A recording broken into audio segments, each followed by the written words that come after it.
Hello friends, अस्तित्व news 22 में आप सभी का स्वागत है। साथियों, हम आपके बीच कुछ नए अपडेट्स लेकर प्रेजेंट हो रहे हैं। जैसा कि साथियों, आज का अपडेट है ईपीएस 95 पेंशन बढ़ी, खुशियां लेकर आया नया साल।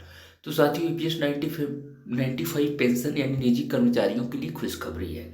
2025 में किसे मिलेगा बढ़ा हुआ पेंशन, इसके बारे में विस्तृत जानकारी हम आप सभी साथी के बीच साझा करने जा रहा हूँ। कृपया आप सभी साथी ध्यानपूर्वक सुनने का प्रयास करें। साथ ही साथ यदि साथी आप नए हो चैनल पर, तो आप सभी से एक आग्रह है कि सब्सक्राइब करना न भूलें, बेल आइकन को भी प्रेस करें ताकि हम आपके बीच ऐसे ही करंट अपडेट्स लेकर प्रेजेंट होते रहें, जिससे आप तक बहुत ही आसानी से सारे नोटिफिकेशन आपको मिलता रहे। तो चलिए अपडेट पे हम विस्तृत चर्चा आपके बीच करते हैं। जैसा कि साथियों, ईपीएस 95 पेंशन जो है हर निजी कर्मचारी का सपना होता है कि उसे रिटायरमेंट के बाद अच्छी पेंशन मिले ताकि जीवन की बाकी यात्रा आराम से गुजर सके। लेकिन लंबे समय से ईपीएस के तहत पेंशन में कोई खास वृद्धि नहीं हो रही थी। साथियों, 2025 में इस योजना में बड़ी बदलाव हो रहा है, जिससे लाखों कर्मचारियों के जीवन स्तर में सुधार हो सकता है। तो इस लेख में हम आपको बताएंगे कि ईपीएस 95 पेंशन योजना में क्या बदलाव होंगे और किसे मिलेगा बढ़ा हुआ पेंशन। तो साथियों, ईपीएस 95 पेंशन योजना का इतिहास क्या है। तो ईपीएस 95 पेंशन योजना, जो कि EPFO employees provident fund organisation द्वारा कर्मचारियों को रिटायरमेंट के बाद पेंशन देने के उद्देश्य से बनाई गई थी। यह योजना 1995 में शुरू की गई थी। इसके तहत कर्मचारियों का कुछ हिस्सा उनके वेतन से काटकर पेंशन फंड में जमा किया जाता है। लेकिन यह पेंशन बहुत ही कम होती थी और इसके कारण भी कई कर्मचारियों को आर्थिक परेशानी का सामना करना पड़ता था। साथियों, बात करते हैं ईपीएस 95 पेंशन योजना 2025 में ईपीएस 95 पेंशन में क्या बदलाव होंगे, तो इसके बारे में हम जानकारी देते हैं।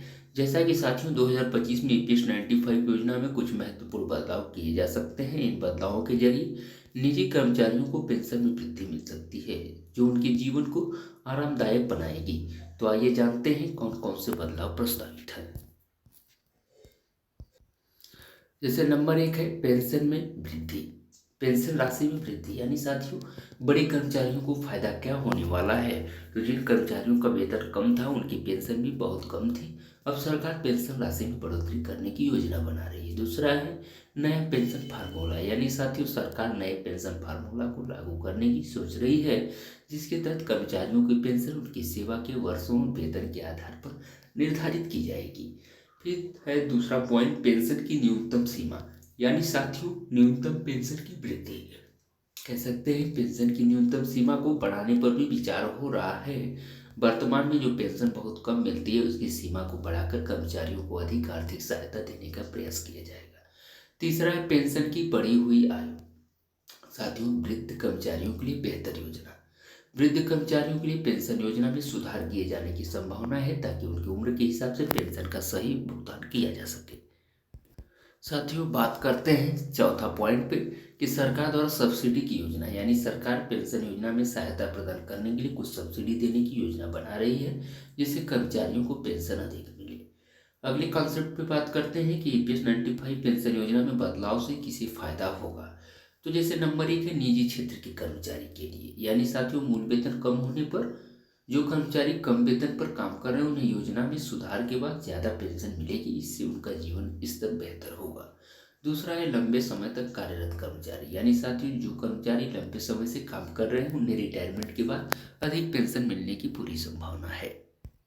साथियों, बात करते हैं तीसरे पॉइंट की कि कम आय वाले कर्मचारी के परिवार। यानी यह बदलाव उन कर्मचारियों के परिवार के लिए भी फायदेमंद साबित होगा जिनका वेतन कम था और पेंशन कम मिल रही थी। वे अब अधिक आर्थिक सुरक्षा की ओर बढ़ेंगे।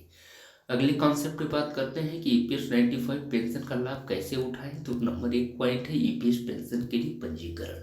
यानी साथियों, इसको हम पॉइंट वाइज एक्सप्लेन कर रहे हैं। जैसे कि किसी भी कर्मचारी को पेंशन का लाभ तभी मिलेगा जब वो ईपीएफओ में पंजीकृत होंगे। पंजीकरण के लिए कर्मचारियों को ईपीएफ में योगदान करना जरूरी होता है। दूसरा पॉइंट है सही दस्तावेज की जरूरत। यानी साथियों, पेंशन के लिए आवेदन करते वक्त कर्मचारियों को सही दस्तावेज की जरूरत होगी, जैसे कि आधार कार्ड, बैंक खाता विवरण, ईपीएफ खाता संख्या आदि। तीसरा पॉइंट है पेंशन का निर्धारण। यानी साथियों, पेंशन की राशि का निर्धारण कर्मचारियों के सेवा वर्ष, वेतन और ईपीएफ खाते में जमा रकम के आधार पर होगा। फिर बात करते हैं ईपीएस 95 पेंशन में बढ़ोतरी से जुड़े कुछ सवाल के बारे में। जैसे नंबर एक, क्वेश्चन है, क्या ईपीएस 95 पेंशन योजना के तहत सभी कर्मचारियों को बढ़ी हुई पेंशन मिलेगी? तो साथियों नहीं, बढ़ी हुई पेंशन का लाभ उन कर्मचारियों को मिलेगा जिनका वेतन और योगदान अधिक है। इसके अलावा पेंशन की राशि सेवा वर्ष और योगदान के आधार पर तय की जाएगी।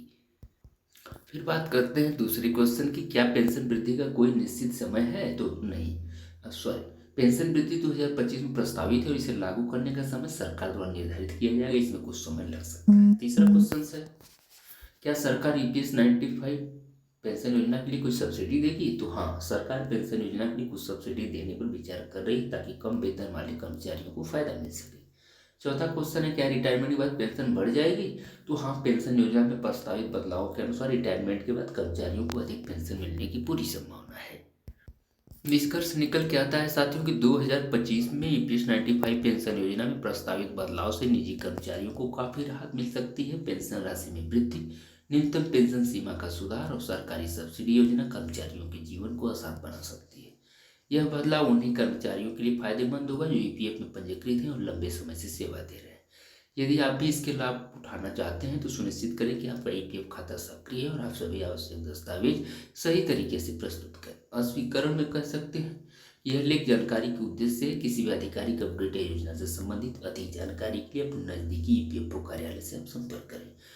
आप सभी से उम्मीद करता हूं कि चैनल पर लास्ट तक बने रहे होंगे, अपडेट के बारे में विस्तृत जानकारी आप प्राप्त किए होंगे। साथ ही साथ साथियों, चैनल पे यदि नए हो तो सब्सक्राइब करना ना भूलें, बेल आइकन को प्रेस करें ताकि हम आपके बीच ऐसे ही करंट अपडेट्स लेकर प्रेजेंट होते रहें, जिससे आप तक बहुत ही आसानी से सारे नोटिफिकेशन आपको मिलते रहे। तो चलिए, आप सभी का हम अपने चैनल पे बहुत बहुत स्वागत करते हैं। बहुत बहुत आभार। थैंक यू सो मच दोस्तों। I love you.